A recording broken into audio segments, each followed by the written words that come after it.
Uncle, increase the volume.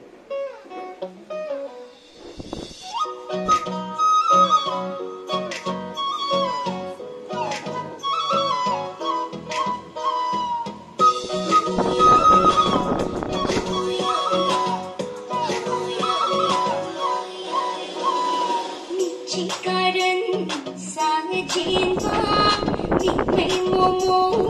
ngài đủ ba chỉ कारण sang chiến thắng thì mây mù mù ngài đủ ba mi ngồi bài mà nông ngôn bắc bắc khăn không đôi lần nào mi ngồi bài mà nông ngôn bắc bắc khăn không đôi lần nào mi ngồi bài mà nông ngôn bắc bắc khăn không đôi lần nào chỉ कारण sang chiến thắng mây mù mù ngài đủ ba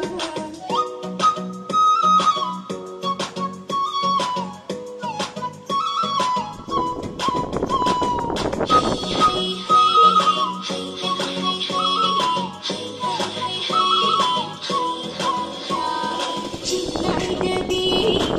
ý ta rồi không ngại đời vì mà lần ba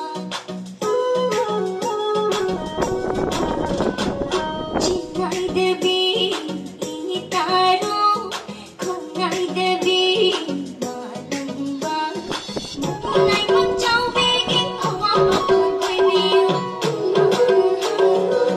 một ngày con cháu về kiếm ông mà con quay nhiều tình lâu tình vẫn thung chơi tình lâu tình vẫn thung chơi chỉ कारण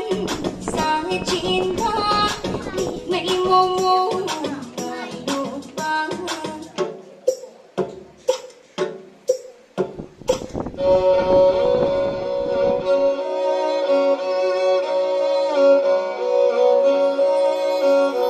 chỉ ngu nung đâm akan ba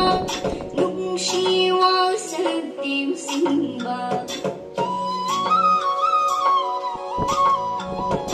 chỉ ngu nung đâm akan ba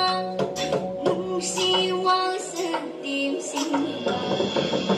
awak trong lòng hành ba sabi ng iwak na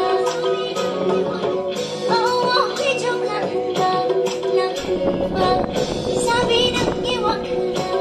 wag na nung si khóc đi mây ngoại đi nung si khóc đi mây ngoại đi chỉ कारण sang chiến thắng mây mù mù ngài đủ ba chỉ कारण sang chiến thắng mây mù mù ngài đủ ba mi ngồi bài mà nông ngôn bắc bắc khăn không đôi lần nào mi ngồi bài mà nông ngôn bắc bắc khăn không đôi lần nào mi ngồi bài mà nông ngôn bắc bắc khăn không đôi lần nào